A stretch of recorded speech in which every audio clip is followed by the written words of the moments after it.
이 2회전의 마지막 답이 됩니다. 1회전에서 세 친구가 욥에게 충고를 하고 회개를 촉구하고 신앙의 이치에 대한 설명을 요구하고 욥이 답합니다. 계속 충돌하죠.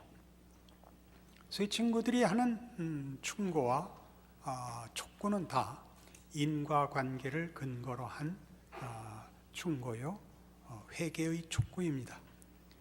욥이 당한 고난이 그의 죄 때문에 일어난 하나님의 징벌이라 하는 이 명백한 논리이죠.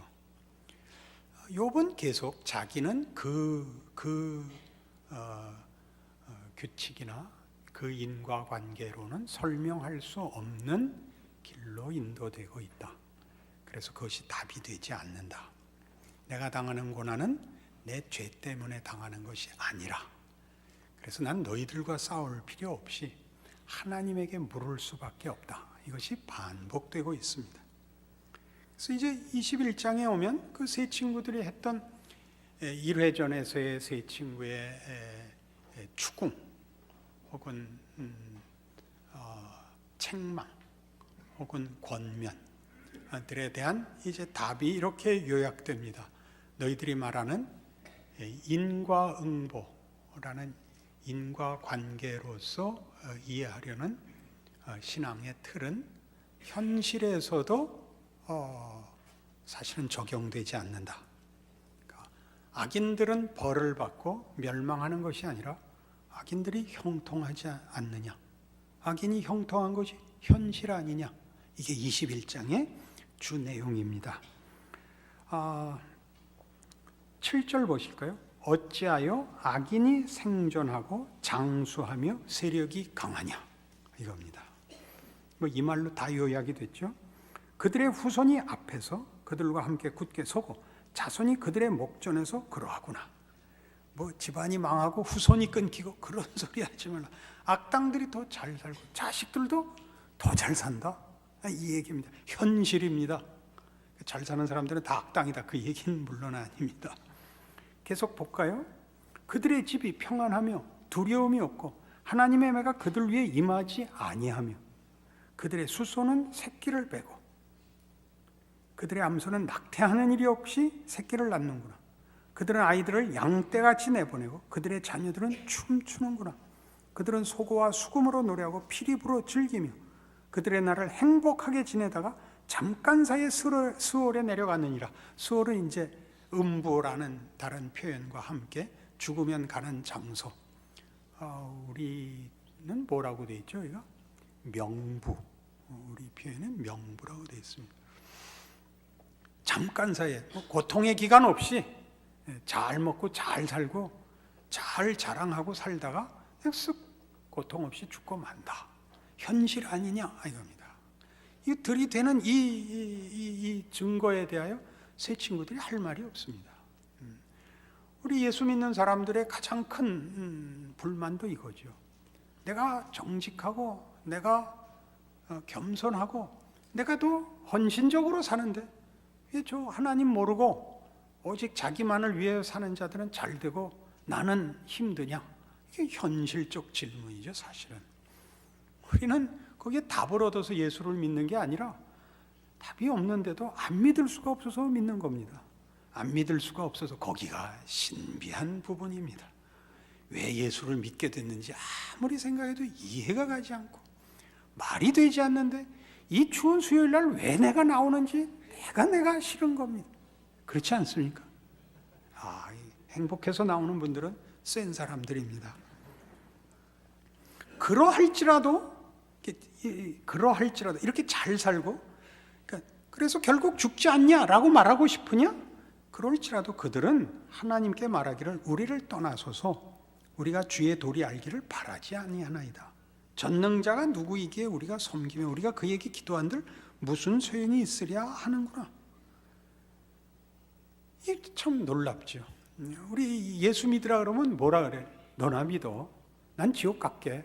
이게 그 안 믿는 사람들의 답 중에 가장 대담한 답입니다. 참 놀랍죠. 그럼 우리는 사실 마음에 하나님 조웬수를 꼭 지옥으로 데려가셨다가 그리고 다시 돌아오게 해서 지가 지은 죄를 깨닫게 해주시옵소서, 이 기도가 저절로 나와요. 하나님 그렇게 안 하세요. 참 알다가도 모를 일이에요. 그러나 그들의 행복이 그들의 손안에 있지 아니하니 악인의 계획은 나에게서 멀구나. 그렇다고 그것이 행복인 것은 아닌 줄 나도 안다, 이 얘기입니다. 악인의 등불이 꺼짐과 재앙이 그들에게 닥침과 하나님이 진노하셔서 그들을 곤고하게 하심이 몇 번인가. 얼마나 많이 죄를 지면 천벌을 받고 하나님의 심판을 받고 잘못하면 그 결과가 비참한지 역사에 얼마나 많은 증거가 있는가, 그 얘기입니다. 그들이 바람 앞에 검불같이 폭풍에 날려가는 겨같이 되었도다. 하나님은 그의 죄악을 그의 자손들에게 쌓아두시며 그에게 갚으실 것을 알게 하시기를 원하노라. 이래야 마땅하다. 그리고 이런 일이 있다. 자기의 멸망을 자기의 눈으로 보게 하며 전능자의 진노를 마시게 할 것이니라. 그래야 맞다. 잘못하면 벌 받아야 맞다. 악당들은 정죄되고 형벌로 하나님의 심판을 받아야 맞다. 그리고 그 일이 반복해서 일어난다. 그러나 그의 달수가 닿으면 자기 집에 대해 무슨 관계가 있겠느냐. 그러나 결과적으로 벌을 받고 죽는다 할지라도 살 만큼 잘 살고 죽어버리면 그 다음에 누가 무슨 말을 하겠느냐. 자기 죽고 나면 그만이지 자기 후손들이 어떻게 됐는지, 내가 잘못해서 내 후손들이 무슨 벌을 받았는지 그게 무슨 상관이 있겠냐. 자기 잘 살고 다 죽어버렸는데. 그런 얘기들입니다. 하나님이 분명히 악인들에 대하여 심판을 한다. 그러나 우리가 생각하는 것 같이 하진 않으시더라. 그들이 살아있을 때 하지 않고 그냥 잘 살고 죽게 내버려 두더라. 자손들이 벌을 받을 수 있다. 그러나 그런들 무슨 소용이 있냐. 죄 지은 놈은 이미 죽었는데. 이게 얼마나 화가 나서 하는 얘기인지 아시겠습니까? 어떤 사람은 죽도록 기운이 충실하여 안전하며 평안하고 그의 그릇에는 젖이 가득하며 그의 골수는 윤택하고, 어떤 사람은 마음에 고통을 품고 죽음으로 행복을 맛보지 못하는도다. 이유 없이 형통한 사람이 있고 이유 없이 고난으로 채워진 삶을 사는 사람이 있다. 이 둘이 매 한 가지로 흙 속에 눕고 그들 위에 구더기가 덮이는구나. 우리 이런 얘기 갖고 서로 우기지 말자, 그 얘기죠. 친구들에게 하는 얘기입니다. 너희들이 하고 싶은 얘기에 증거가 많은 거 나도 안다. 그러나 내가 지금 제시하는 바와 같이 그렇지 않은 증거도 그만큼 있다. 인생과 삶이란 우리가 기대하는 것과 다르더라. 거기선 답이 안 나오더라. 하나님께 물어보는 수밖에는, 우리끼리 아무리 싸워도 자기가 원하는 증거 얼마든지 들이댈 수 있는데 그걸로 우리가 원하는 상대방을 항복시킬 수 있게는 아니 되더라. 나도 그것으로 답이 되지 않아서 이렇게 비명을 지르고 있노라. 하나님께 답해달라고 부르짖는 중이니 제발 좀 내버려둬라, 이겁니다. 내가 너희의 생각을 알고 너희가 나를 해하려는 속셈도 아노라. 좀 내버려둬라. 너희들은 나에게 답이 되지 않는다. 너희 하는 말 나도 안다. 그러나 그걸로 답이 되지 않아서 그러니 제발 고만 좀 해라. 너희의 말이 귀인의 집이 어디 있으며 악인이 살던 장막이 어디 있느냐 하는구나. 너희가 길 가는 사람들에게 묻지 아니하였느냐. 그들의 증거를 알지 못하느냐. 악인은 재난의 날을 위하여 남겨둔 바 되었고 진노의 날을 향하여 끌려가느니라. 누가 능히 그의 면전에서 그의 길을 알려주며 누가 그의 소행을 보응하랴. 귀인의 집이 어디 있으며 악인이 살던 장막이 어디 있냐는, 둘 다 자취가 없더라는 거죠. 죽어버리면 그만이더라는 거죠. 살아있을 때 그거 봐라 라고 말할 수 있는 그런 어떤 절대적인 법칙, 꼼짝 못하게 만드는 권위, 세력, 이런 건 없더라. 물어봐봤자 다 모른다. 다 잊히고 만다. 그가 착하게 살았어도 잊히고 그가 악하게 살았어도 잊힌다. 그게 무슨 말이야? 잊힌다는 거는 둘이 다 절대적인 규칙과 기준과 어떤 힘으로 역사하지 않더라. 잘 살아도 잊히고 못 살아도 잊히더라. 헌신적으로 살아도 잊히고 악질로 살아도 잊히더라. 왜요?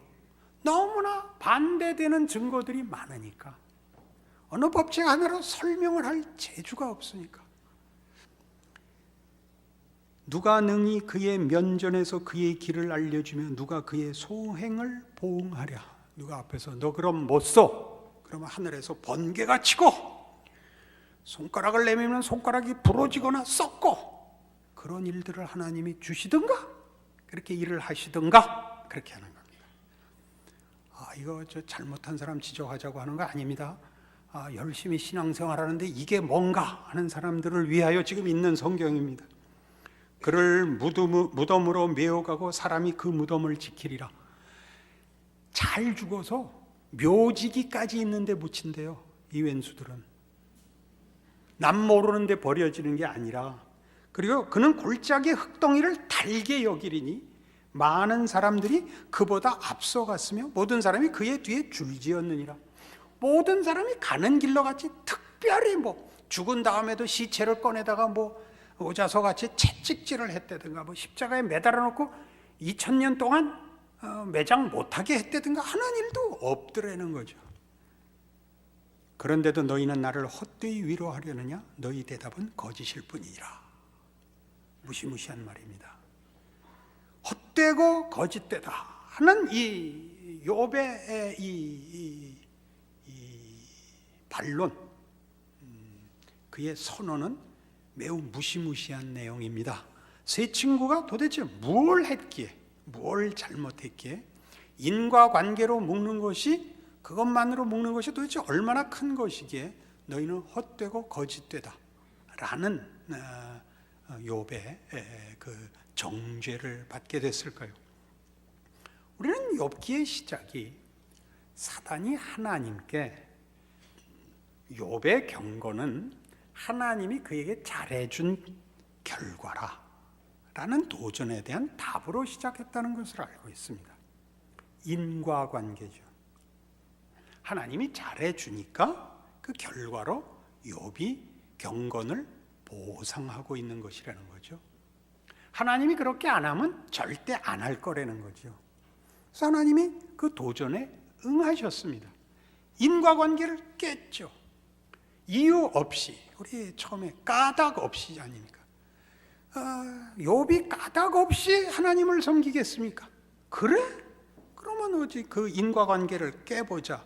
그래서 까닭 없이 이제 집이 무너지고 가축을 빼앗기고 자녀들이 죽고 본인은 병중에 붙잡히게 됩니다. 이유 없이, 까닭 없이. 이건 전부 인과관계 원인을 제거한 거죠. 원인을 제거한 일들이 일어납니다. 사단은 생각하기를 인과관계를 깨면 하나님과 인간의 관계가 깨어지고 하나님의 존재의 어떤 지위와 인간의 존재의 어떤 지위가 근거를 잃게 될 것이라 라고 기대한 것으로 보여지는 것입니다. 그러나 기가 막히게도 그 인과관계가 깨어진 속에서 그 어떤 다른 인과관계로 설명할 수 없는 어떤 신비한 무엇이 그 인과관계에 맺어진 관계보다 더 깊은 관계로 욥을 인도합니다. 그것이 욥기죠.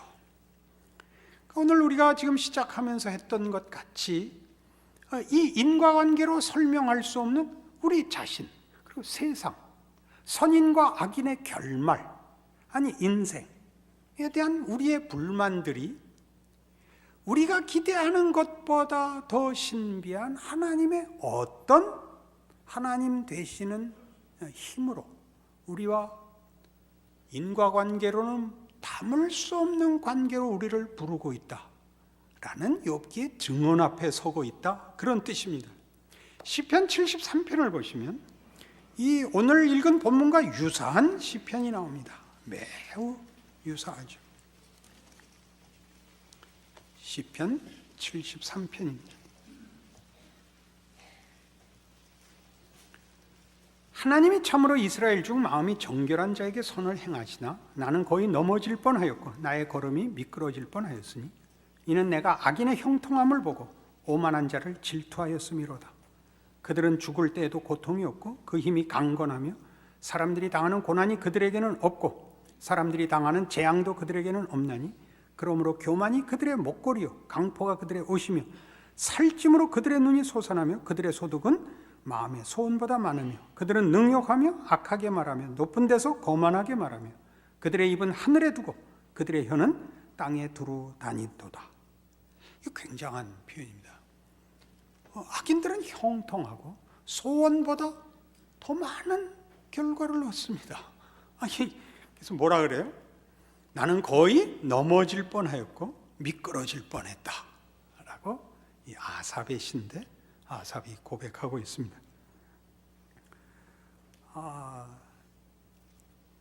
10절 계속 보죠. 그러므로 그의 백성이 이리로 돌아와서 잔에 가득한 물을 다 마시며 말하기를 하나님이 어찌 알랴 지존자에게 지식이 있으랴 하는도다. 볼지어다 이들은 악인들이라도 항상 평안하고 재물은 더욱 불어나도다. 내가 내 마음을 깨끗하게 하며 내 손을 씻어 무죄하다 한 것이 실로 헛되도다. 나는 종일 재난을 당하며 아침마다 징벌을 받았도다. 내가 만일 스스로 이르기를 내가 그들처럼 말하리라 하였더라면 나는 주의 아들들이 세대에 대하여 악행을 행하였으리이다. 내가 어쩌면 이를 알까 하여 생각한즉 그것이 내게 심한 고통이 되었더니 하나님의 성소에 들어갈 때야 그들의 종말을 내가 깨달았나이다. 뭘 깨달았을까요? 뭘 깨달았을까요? 성소에 들어가서 뭘 깨달았을까요? 그건 모릅니다. 성경 전체에서 그가 깨달은 내용이 성경에서 강조하는 가장 중요한 내용과 일치한다. 그렇게 당연히 추정할 수밖에 없습니다. 로마서 3장으로 가보십시다.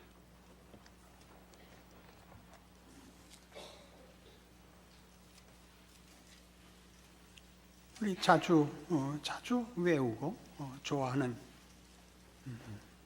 말씀입니다만은 이런 욥기와 연결해서 읽어보시면 뜻이 새롭습니다. 로마서 3장 21절 이제는 율법 외에 하나님의 한 의가 나타났으니 율법과 선지자들에게 증거를 받은 것이라. 곧 예수 그리스도를 믿음으로 말미암아 모든 믿는 자에게 미치는 하나님의 의인이 차별이 없느니라. 율법 외라는 건 오늘식으로 표현하자면 인과관계가 아닌 다른 법칙으로. 무슨 법칙? 믿음으로. 믿음이란 인과관계가 아닙니다. 인격과 인격이 가지는 인격적 신뢰입니다. 믿음이라는 말은 그것 자체가 나타나듯이 확실한 것이 아닙니다. 그래서 인격이 신뢰하는 이런 이해관계거나 논리적이거나 기계적인 관계가 아닌 보다 고급한 실력과 존재의 것입니다. 그렇지 않습니까? 다만 옳기 때문에 상을 주고 다만 틀렸기 때문에 벌을 주는 것보다 훨씬 고급한, 비교할 수 없는 것이죠. 우리 찬송가 중에 이것이 있습니다. 구주를 생각만 해도 이렇게 좋거든. 그런 거죠. 생각만 해도 내 기도에 응답하시면이 아니고 나에게 복을 주시면이 아니고 구주를 생각만 해도 라는 이 표현은 기가 막힌 표현이죠. 주께서 나에게 베푸신 것이 다만 구원이고 다만 영생이고 다만 축복이라는 기계적 보상이 아니라 그렇게 해주신 분의 그 어떤 그 내용, 성품에 대한 전폭적인 항복, 그것이 여기에 표현되어 있는 것입니다. 그런 것이죠. 그래서 이 관계는 23절에 모든 사람이 죄를 범하였으며 하나님의 영광에 이르지 못하더니 그리스도 예수 안에 있는 속량으로 말미암아 하나님의 은혜로 값없이 의롭다 하심을 얻은 자 되었느니라. 여기서 로마서 3장에서 말하는 의롭다는 뜻은 옳다 그르다가 아닙니다. 관계의 정상화입니다. 로마서에서의 의는 하나님과의 관계의 정상화인데, 관계의 정상화라는 것은 사랑하는 사람의 관계의 정상화입니다. 사랑하는 사람들의 정상적인 관계는 좋아서 미치겠는 겁니다. 잠시도 생각을 중단할 수 없는 겁니다. 특별히 뭘 잘해줘서 불이 붙는 것이 아니라 그냥 존재로서 그 모든 소망이요 기쁨이요 그 열심인 것입니다. 그것이 여기 예수 그리스도로 말미암는 하나님의 의, 하나님의 구원, 하나님의 뜻, 하나님의 예정, 하나님의 축복을 성경은 하나로 묶고 있습니다. 예수 안에서 이 모든 약속의 성취, 완성, 자랑, 영광이라고 말합니다. 이 부분을 이제 욥이 인도되어 가는 중인 것입니다. 이 고난과 이 자신이 기대하고 자신이 이해했던 원인과 결과의 법칙을 뛰어넘는 하나님의 찾아오심, 그리고 요구하심 앞에 그는 비명을 지르고 혼란 속에 빠지지만 그렇게 해서 인과관계를 비로소 넘어설 수 있게 되는 겁니다. 우리 인생에 왜 고난이 있느냐? 바로 이 이유 때문이라고 성경은 얘기합니다. 3장 25절로 연결해 보시면 지금 읽은 말씀을, 이 예수를 하나님이 그의 피로써 믿음으로 말미암는 화목제물로 세우셨으니 이는 하나님께서 길이 참으시는 중에 전에 지은 죄를 간과하심으로 자기의 의로우심을 나타내려 하셨다 그래요. 전에 지은 죄를 오래 참아서, 하나님이 오래 참은 것이 아니라 우리를 위하여 오랜 시간을 허락하셨다는 뜻입니다.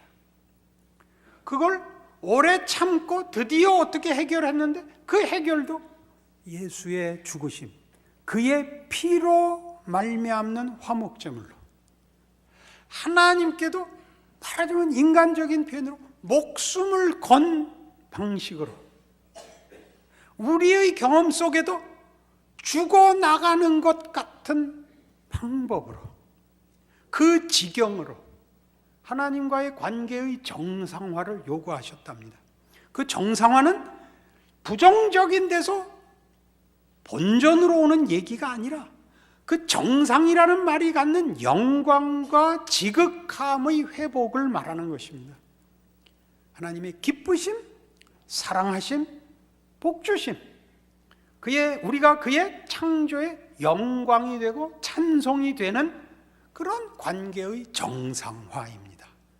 그래서 그것을 이 고난과 죽음을 통과하는 방식으로 깊어지는 것, 예수를 십자가에 못 박는 방법으로까지 가는 그 깊이를 우회하는 방법으로는 하나님이 안 하시겠다고 결심하셔서 그 전에 악당들을 다 죽이고 새로운 하나님의 백성을 만드는 쉬운 방법 같은 걸로 절대 안 하셨다는 겁니다. 전에 지은 죄를 간과하시고 오래 참으셔서 이렇게 우리가 저지른 죄와 하나님의 외면으로 인한 비참한 인생을 살게 하시는 방법을 통하여, 그리고 하나님의 아들이 이 땅에 오사 죽으시는 하나님의 지극하심이라는 방법, 그의 피로 화목제물을 삼으시는 방법으로 이 관계의 정상화를, 하나님과 우리의 관계의 놀라움을 완성하시기로 작정하시고 이루셨다고 합니다. 그래서 로마서 8장에 가면 이 어려운 말씀이 나오죠. 15절 말씀부터 보십시다. 너희는 다시 무서워하는 종의 영을 받지 아니하고 양자의 영을 받았으므로 우리가 아빠 아버지라고 부르짖느니라. 성령이 친히 우리의 영과 더불어 우리가 하나님의 자녀인 것을 증언하시나니 자녀이면 또한 상속자 곧 하나님의 상속자요 그리스도와 함께한 상속자니 우리가 그와 함께 영광을 받기 위하여 고난도 함께 받아야 할 것이니라. 이 영광을 고난을 통해서야만 도달하는 영광이라고 못 받고 있습니다. 쉬운 길로 간 영광, 만사 형통 정도의 영광과 다른 것이라고 얘기합니다. 여기가 기독교 신앙의 참으로 놀라운 부분이죠. 다른 어느 종교가 신이 그를 경배하고 그 앞에 나와 도움을 구해야 하는 인간을 위하여 죽습니까? 인간의 손에 죽임을 당하십니까? 그 방법을 통하여 우리의 하나님 되심을 우리에게 정상화하시겠다는 하나님, 그 우리를 하나님의 자녀로 그 방법으로만 받아들이시겠다는 하나님을 갖고 있겠습니까? 기독교 신앙입니다. 시편 73편으로 돌아가실까요? 시편 73편은 앞에서 그토록 불평을 늘어놓던 이 아삽이 이제 하나님의 성소에 들어가 그들의 종말을 깨닫습니다. 그들의 종말 정도가 아니라 하나님의 일하심의 신비를 깨닫습니다. 그래서 후반부는 달라집니다. 18절, 주께서 참으로 그들을 미끄러운 곳에 두시며 파멸에 던지시니 그들이 어찌하여 그리 갑자기 황폐되었는가. 놀랄 정도로 그들은 전멸하였나이다.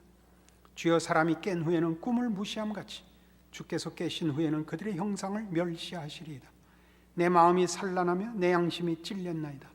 내가 이같이 우매무지함으로 주 앞에 짐승이 오나 내가 항상 주와 함께하니 주께서 내 오른손을 붙드셨나이다. 자신을 짐승이라 그래. 짐승이라는 건 뭐예요? 본능에 따라 움직이는 정도죠. 배부르면 그만인. 내가 그 정도로밖에 하나님을 이해하지 못했습니다. 이제 깨닫습니다. 주의 교훈으로 나를 인도하시고 후에는 영광으로 나를 영접하시리니 하늘에서는 주 외에 누가 내게 있으리요 땅에서는 주밖에 내가 사모할 리 없나이다. 내 육체와 마음은 쇠약하나 하나님은 내 마음의 반석이시요 영원한 분기시시라. 무릇 주를 멀리하는 자는 망하리니 음녀같이 주를 떠난 자들을 주께서 다 멸하셨나이다. 하나님께 가까이함이 내게 복이라. 내가 주 여호와를 나의 피난처로 삼아 주의 모든 행적을 전파하리이다. 어떤 행적? 하나님의 일하심의 진정성, 그 무시무시함, 그의 측량할 수 없는 신적 목적, 우리를 향하여 내가 너를 사랑하노라. 나는 너희 하나님이 되고 너희는 내 백성이 될 것이라. 나는 너희의 아버지요 네게 필요한 것을 아는, 너를 만든, 너를 위하여 내 아들을 준 네 하나님 아버지니라를 전파하리이다. 이렇게 돼 있는 겁니다. 많이 가져서 하는 것 아니요, 많이 배워서 하는 것 아닙니다. 한 인간과 영혼을 이렇게 만족시키고 이런 높은 자리로 부르는 그런 하나님은, 성경이 말하는 이 하나님, 우리 주 예수 그리스도로 우리를 찾아오신 이 하나님 외에 없습니다. 그러니 여러분의 생애를 귀히 여기십시오. 예수의 생애가 참으로 이해할 수 없는 생애였던 것 같이, 그러나 전 인류와 역사와 우주의 가장 중요한 인생이었던 것 같이 우리의 생애가 그 아들을 보내신 하나님의 그 열심과 능력으로 붙드는 생애라는 것 기억하셔야 됩니다. 우리 이사야 53장 마음껏 확인했었죠. 누가 우리가 전한 것을 누가 믿었느냐? 여호와의 팔이 네게 나타났느냐? 아무도 우리가 예수 믿는다는 말을 이해할 수 없습니다. 세상 사람은 이해할 수 없습니다. 우리도 이해가 안 가는데요, 믿는 우리도. 하나님의 생각은 여러분의 생각과 다릅니다. 더 높고 큽니다. 우리는 하나님이 내가 이해할 만큼만 하나님이었으면 좋겠는 겁니다. 그렇게 안 하겠다는 겁니다. 그러므로 오늘 욥기 마지막 절에 너희는 헛되고 너희는 거짓되다라는 겁니다. 그건 우상이다. 네가 원하는 하나님, 네 소원을 만족시키는 하나님 정도로 하나님은 하나님 되기를 허락지 않으신다. 모세가 하나님 앞에 물었죠. 백성들이 나를 보내신 하나님이 누구냐 묻거든 내가 하나님을 누구라고 대답하리까? 나는 스스로 있는 자니라. 무슨 뜻이라 그랬죠?